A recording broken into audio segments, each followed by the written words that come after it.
how do you decide which video games to buy? For most of my life, my process was simple. I just bought whatever game I wanted to play. Well, it turns out there's a pretty big catch with that approach, because wanting isn't the same as liking.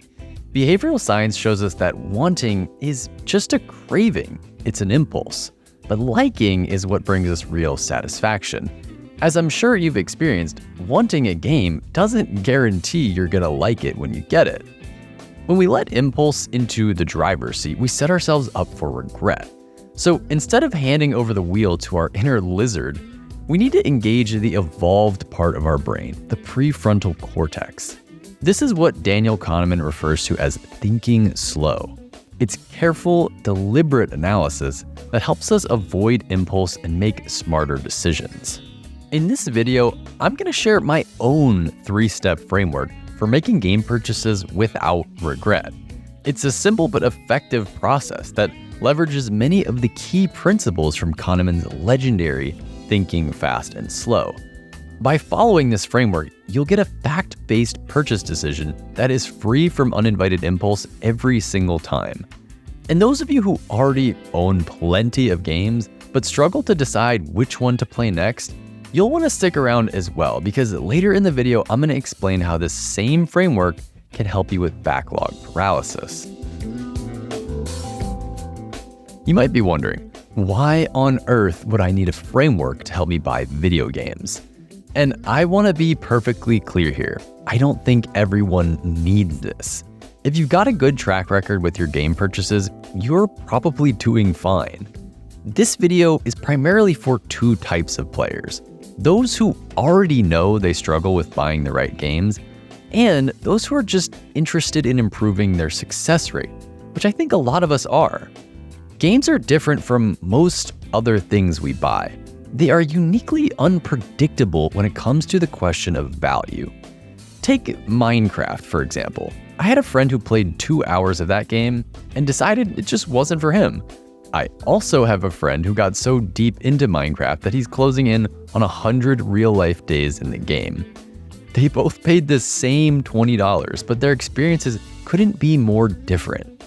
Games are special in this way, and that attribute necessitates a more nuanced evaluation. There's also the fact that, frankly, humans are pretty f***ing bad at making any kind of rational buying decision. This was shown by Amos Tversky and Daniel Kahneman in their research on prospect theory. What they found was that we tend to rely on a handful of flawed mental shortcuts, called heuristics, when faced with uncertainty. One of the most powerful is called loss aversion, which, to summarize, shows that we hate losing more than we love gaining. This is why temporary sales are so effective, because it can feel like a loss if we don't take advantage of it. Prospect theory outlines several more of these heuristics that consistently influence our decision-making, and I've created my framework to specifically counteract many of them. In short, we just can't expect our brains to make the best choices for us when they're set to autopilot. Even if your autopilot is decent, there will always be some maneuvers that still require the careful precision of a trained operator. And when it comes to making important purchases, that operator is the slow-thinking, analytical side of our mind. So how do we tap into that evolved part of our brain when we're shopping for a new game? That's where my 3-step framework comes into play. I designed this process to force myself to actually evaluate what I'm buying. And I can offer this guarantee. If you follow these steps honestly, that's the key word, you will not regret your purchase. It can't ensure every game you buy will be your new favorite, but it is a potent defense against buyer's remorse. All right, enough preface, let's get into it. I'll start with a quick overview of the 3 steps, and then we'll take it deeper and discuss why each one matters. After that, I'll walk you through a full example for my last purchase to show you what this looks like in action. Step 1 of the framework is to set your reference point. This is when you define the criteria for this purchase. You can think about it like putting up the bumpers on a bowling lane. It prevents you from straying too far from your intended target. Step 2 is to curate viable game options. This is when you populate a short list of 2 to 5 candidates for final evaluation. Classifying games based on key attributes like price, length, and gameplay style helps you to screen for their compatibility with the criteria you laid out in Step 1. And finally, Step 3 is to evaluate slowly. This is when you'll take your finalists and run them through a series of questions designed to expose those faulty mental shortcuts of ours. By the end of this step, you'll have a single game that stands out as the smartest choice for purchase. That's it, just 3 straightforward steps. So now that you have a sense of what this framework is, let's dig into the how and why of each step. To put yourself on the right track for this purchase, you start by setting a reference point, a clear baseline that helps you evaluate options logically. In prospect theory, a reference point is the basis from which we compare gains and losses. When we're thinking on autopilot, our reference point is usually dictated by instinct rather than conscious thought. A common example is letting the price of the last game you bought serve as the reference point for your next purchase. If you recently paid $5 for a copy of Terraria, and now you're looking at a full-price game for your next purchase, that $70 price tag is gonna feel a lot steeper in comparison. That's why step 1 of this framework is to set your reference point. By consciously defining it, you avoid defaulting to your mostly arbitrary instincts. This gives you a clear set of criteria you can use to help you find the right games to consider for this purchase. So how do you define your reference point? Well, it starts with grabbing a pen and some paper. And this part is a non-negotiable. Keeping a record of your output throughout this exercise is what holds you accountable to your logic. Without it, it's just too easy for the lizard brain to yank back control. The reference point consists of 3 key dimensions: budget, time, and mood. These elements capture the most critical information that can influence your satisfaction or regret with a purchase. So starting with budget, the question you need to answer on your page is, how much money have you budgeted for this game purchase? We start here because it's the most rigid of our criteria. If you only have $30 to spend on a game this month, then the other elements of the decision have to comply with that. And one surefire way to regret a game purchase is to spend money you can't afford to spend. For those of you looking for a place to start with budgeting, I would recommend checking out Ramit Sethi's Conscious Spending Plan, which I'll link in the description. It's an easy template that'll get you to a monthly allowance for guilt-free spending. With your budget recorded, you then move on to defining your time constraints. For some of us, time is a more limited resource than money, which is why you have to be realistic about your capacity in the near future. The question to answer is, how much time will you have to enjoy this game? Starting a 100-hour game like Metaphor ReFantazio, when you know you'll be working or traveling a ton in the near future, is a recipe for burnout. To avoid that situation, you estimate your availability before making the purchase by writing down how many hours per week you expect to have for this game on average. By doing this, you activate the long-term planning function of your brain, which helps to regulate short-sighted impulse. The last dimension of your reference point is mood. Just as my fiance can't handle eating the same type of cuisine more than 2 days in a row, I know there are many of you out there who need variety in what you play. The question to answer here is, what is your current gaming mood? For this one, your impulse may shout an immediate answer, but it's your job to vet that with some thoughtful reflection. Compared to the last couple games you've played, are you in the mood for something more challenging, more story-driven? Maybe you just need a game to turn your brain off to. Consider your recent energy levels, and if you've seen my video on play personalities, that can be another lens to view this question through. There are a lot of ways to define your gaming mood, but aiming for simplicity is what will benefit you most in the following step. With your reference point defined and recorded, you can move on to step 2, which is where you begin to curate potential games for your purchase. As I mentioned in the overview, the goal of this step is to populate a short list of 2 to 5 games that are compatible with your reference point. You need at least 2 in order to have a comparison, but going over 5 can make that a bit too challenging. If you already have a wish list of games you're interested in, that's a great place to start your search. Otherwise, you'll want to visit your preferred digital storefront, gaming website, or review platform to start browsing for options. As you look through these games, your task is to triage them according to the 3 dimensions of your reference point. So going back to the metaphor ReFantazio example, if this game was on your wishlist, you should be mentally classifying it into simple categories based on its price, time requirements, and gameplay attributes. By distilling it down to those core components, now you can easily see whether it aligns with your reference point. You may not always have enough information to perfectly classify every game you come across, but you can focus on looking at the deal-breaker qualities first, and then try to make an educated guess about the rest. So again, if you'd set your budget at $30 for this purchase, you can immediately cross off Metaphor ReFantazio and move on to the next potential option. You rinse and repeat this process until you have those 2 to 5 games. And when a title does make it on the shortlist, write down the traits you assign to it. This ensures that every game on that list is viable based on the criteria you've already established. With your shortlist drafted, you can move on to the final screening. Step 3 of the framework is to evaluate your options slowly. This means you're going to interrogate each game with a handful of questions that force you to address your built-in biases head-on. There are 5 questions to run through for each game, and you're going to assess each of them on a scale between 1 and 5, with 1 equaling very low and 5 equaling very high. The first question is about acknowledging your bias toward preventing losses. So you ask, to what degree is your desire for this game driven by genuine interest rather than FOMO or fear of loss? Remember that loss aversion in this context is most common when games are on sale or when we don't want to miss out on something popular.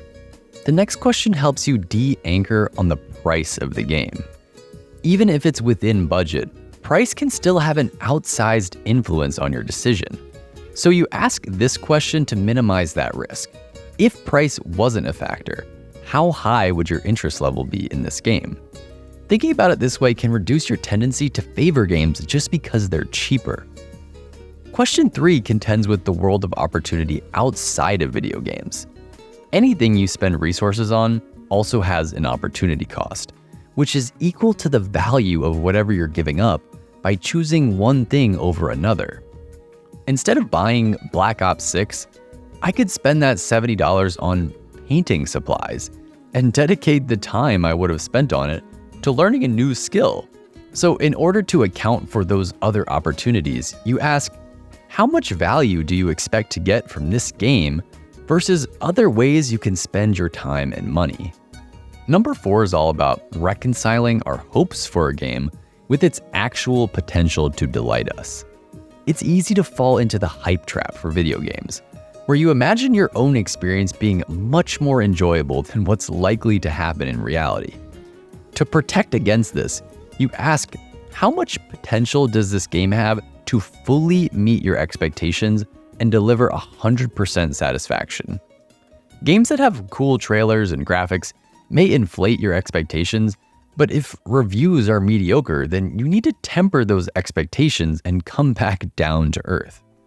The final question in our evaluation is actually not based on any of the behavioral science that the rest of the framework uses. This question intentionally gives some credibility to your impulsive or subconscious brain.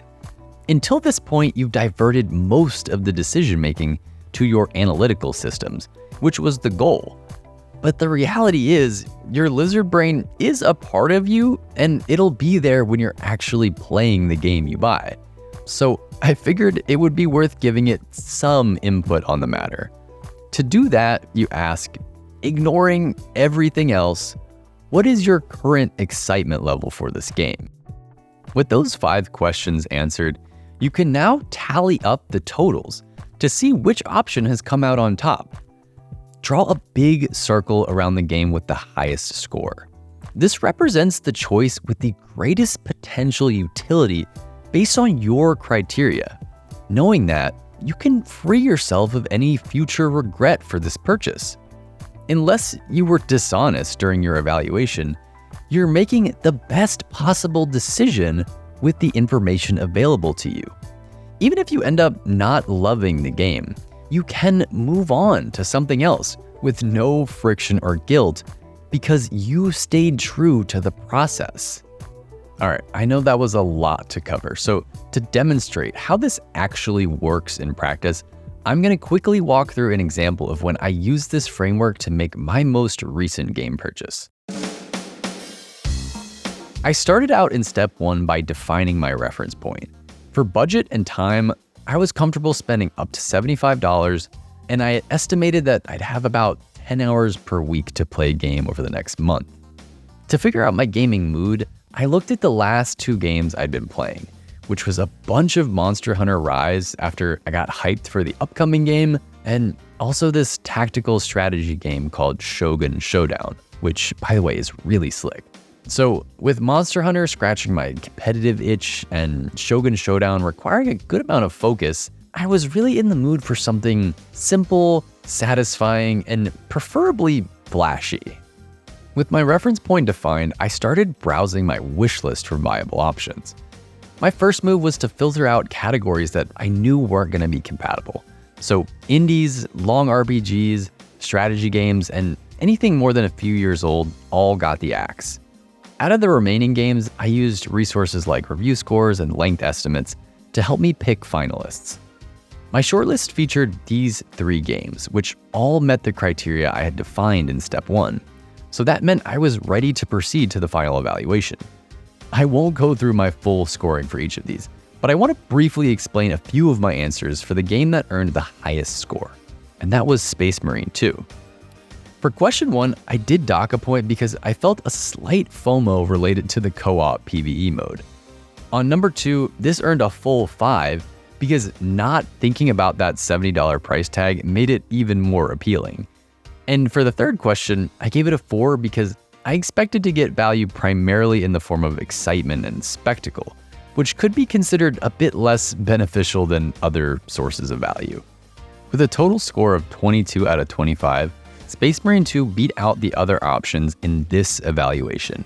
And that's a key point. This is a moment-in-time snapshot. It's not a comprehensive assessment. I ended up buying Space Marine 2 because in that moment, the framework showed me that it made the most sense. But the next time I do this exercise, things will be different, and that's why it's important to go through it before each new purchase. So far, I've been having a blast with Space Marine 2, and I feel I must confess that I did start a Warhammer novel to learn more about the lore, which means things can only escalate from here. By now, I hope you have a decent sense for how to use this framework to help you make better game purchases.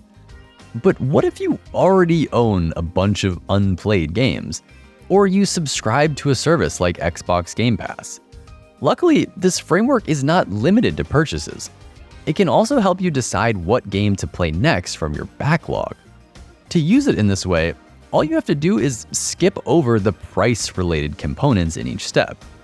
Since there's no incremental cost associated with the games you'll be considering, you can just leave that dimension out of the equation in steps 1 and 2.